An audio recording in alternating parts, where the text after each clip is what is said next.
بسم الله الرحمن الرحيم. نادي علي المزر علي علي نادي علي المزر علي نادي علي المزر علي. أعوذ بالله من الشيطان الرجيم. بسم الله الرحمن الرحيم. الحمد لله رب العالمين والصلاة والسلام على سيدنا ونبينا وشفيع ذنوبنا وطبيب نفوسنا مولانا مولى الثقلين جد الحسن والحسين بالقاسم محمد وعلى أهل بيت الطيبين الطاهرين المعصومين المنتخبين المظلومين. أما بعد فقد قال رسول الله صلی اللہ علیہ وآلہ وسلم اکرم الضیف ولو کان کافرا. سامعین قدر، ماہ مبارک رمضان چل رہا ہے اور سب اللہ کے مہمان ہیں.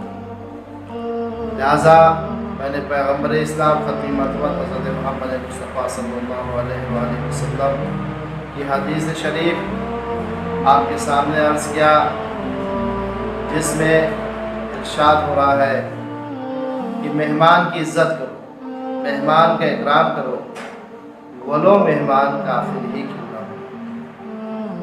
لہذا ہمیں چاہیے کہ ہم اپنے آنے والے مہمان کی عزت کریں، آنے والے مہمان کا احترام کریں. جب کبھی بھی یہ حدیث میں ہے کہ جب مہمان گھر میں آتا ہے تو رزق لے کر آتا ہے اور گھر کی بلاؤں کو اپنے ساتھ لے کے چلا جاتا ہے. اگر ہم چاہتے ہیں کہ ہمارے گھر میں رزق آئے تو مہمان کی عزت کریں، اور یہ چاہتے ہیں کہ گھر کی بلا واپس چلی جائے تو مہمان کے آنے پہ خوش ہو. یہ مہمان جب آتا ہے تو رزق پروردگار لے کر آتا ہے، اور جب جاتا ہے گھر کی مصیبتوں کو، گھر کی بلاؤں کو لے کے جاتا ہے. لہذا مہمان کی عزت کرنا ہمارا فرض ہے، مہمان کا احترام کرنا ہماری ضرورت ہے. لہذا ہمیں چاہیے کہ ہم عزت و احترام کریں. پیغمبر اسلام آنے والے مہمانوں کی عزت کرتے تھے، اور اگر آپ اس سے آگے بھی جائیں تو خلیل خدا جناب ابراہیم کا یہ شیوہ تھا کہ جب تک جناب ابراہیم کے پاس کوئی مہمان نہیں آ جاتا تھا اس وقت تک کھانا نوش نہیں فرماتے تھے. یعنی اتنے خوش ہوتے تھے مہمان کے آنے سے، اور جب مہمان نہیں آتا تھا تو غمگین ہوتے تھے، افسردہ ہوتے تھے، اور کوشش یہ ہوتی تھی کہ کسی بھی صورت سے ہمارے گھر میں روز مہمان آئے.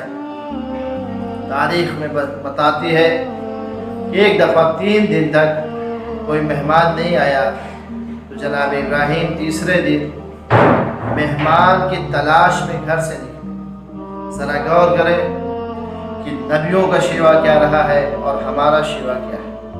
ہمارے گھر میں جب مہمان آ جاتا ہے ہم کتنا گھبراتے ہیں، کتنا پریشان ہوتے ہیں، کہاں سے آ گئے، اب کیا ہوگا.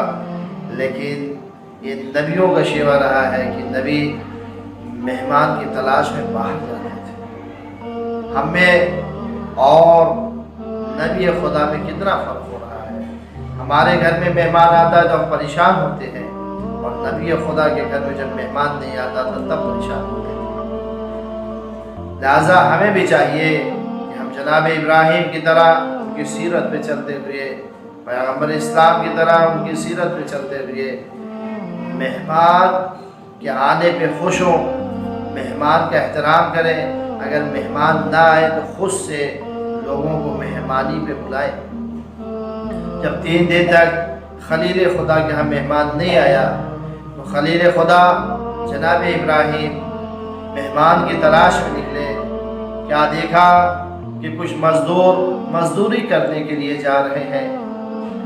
ان کے پاس گئے، بھائی آج تم میرے مہمان ہو جاؤ، میں چاہتا ہوں کہ آج تم میرے گھر مہمانی پہ آؤ. ان لوگوں نے کہا ہم تو مہمان ہو جائیں گے، لیکن ہمارے گھر میں جو ہے وہ کس کی مہمان ہوں گے؟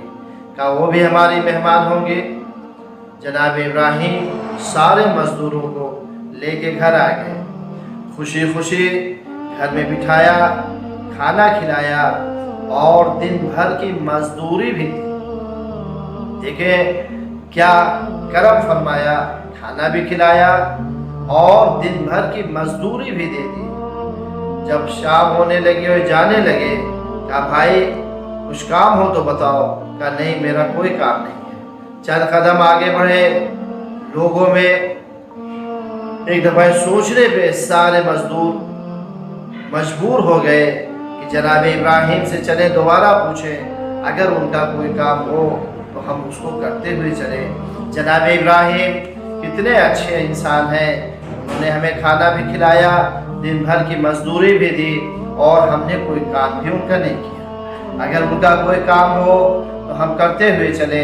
फिर पलट के लोग आए, कहा भाई इब्राहिम आप कितने अच्छे इंसान हैं, आपने पूरे दिन की मजदूरी भी मुझे दी है, मुझे खाना भी खिलाया, घर में आराम भी किया आपके, और आपने कोई काम नहीं लिया। अगर आपका कोई काम हो तो बताइए, मैं आपका काम कर दूं। कहा मेरा तो कोई काम नहीं है, हाँ अगर तुम लोगों से हो सके तो मेरे खुदा का एक सजदा करो। जैसे सुना, कहा नहीं ये तो नहीं हो सकता, हम आपके खुदा का सजदा नहीं कर सकते हैं। कि अगर हमारे खुदा का सजदा नहीं कर सकते हो तो जाओ, चले जाओ, कोई बात नहीं है। अभी ये चंद कदम गए थे, आगे बढ़े थे, एक दफ़ा गौर खौस करने लगे। भाई इब्राहिम ने हमें खाना खिलाया, पानी पिलाया, दिन भर की मजदूरी भी दी। अगर उन्होंने एक काम हमसे कहा कि हमारे खुदा का सजदा कर लो, अगर हम एक मर्तबा उनके खुदा का सजदा कर भी लेंगे तो क्या गुजर जाएगी, क्या चला जाएगा। आओ चलो सब मिल के उनके खुदा का सजदा कर लो। सारे मजदूर दोबारा जनाब इब्राहिम के घर आए और आने के बाद कहा, इब्राहिम अगर तुम ये कहते हो कि तुम्हारे खुदा का सजदा करना है तो बताओ तुम्हारे खुदा का सजदा कहाँ करना है। तुम बहुत अच्छे इंसान हो, इसलिए हम तुम्हारे खुदा का सजदा करने के लिए तैयार हैं। कहा जहाँ कहीं भी जाओ, ये ज़मीन अल्लाह की है, इस ज़मीन पे खुदा का सजदा कर लो। सारे मजदूर सजदे की हालत में चले गए, सजदे में गिर गए।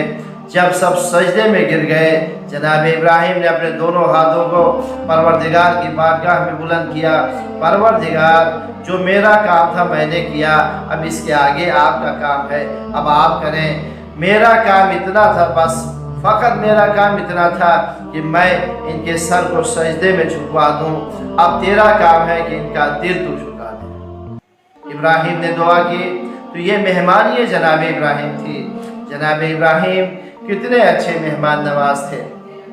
लिहाजा मेहमानी करना चाहिए, इंसान को चाहिए कि कभी भी कोई भी घर में मेहमान आ जाए तो उसकी इज्जत करें, उसका एहतराम करें। तो जब हम इज्जत करेंगे, एहतराम करेंगे, आने वाला मेहमान खुश होगा और खुश हो के जाएगा, दुआएं दे के जाएगा। लिहाजा किसी भी आने वाले मेहमान को नाराज़ नहीं करना चाहिए, आने वाले मेहमान की बेइज्जती नहीं करना चाहिए। हमारा समाज, हमारा माहौल बहुत ख़राब होता जा रहा है कि न किसी के आने पे खुश होता है, न किसी के बुलाने पे खुश होता है।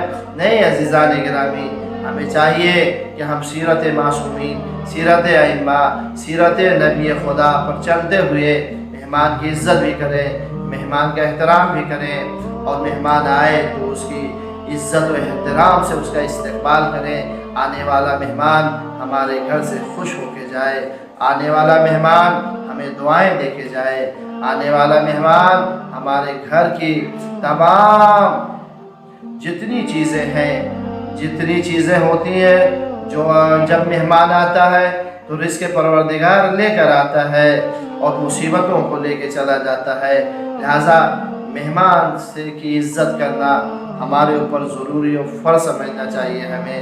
जब हम मेहमान की इज़्ज़त करना फ़र्ज़ समझेंगे तो हम मेहमान की इज़्ज़त भी करेंगे, मेहमान का एहतराम भी करेंगे।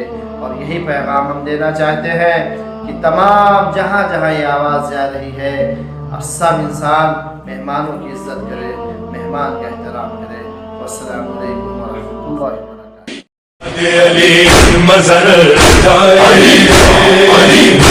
अली मज़र जाए। علی علی مظہر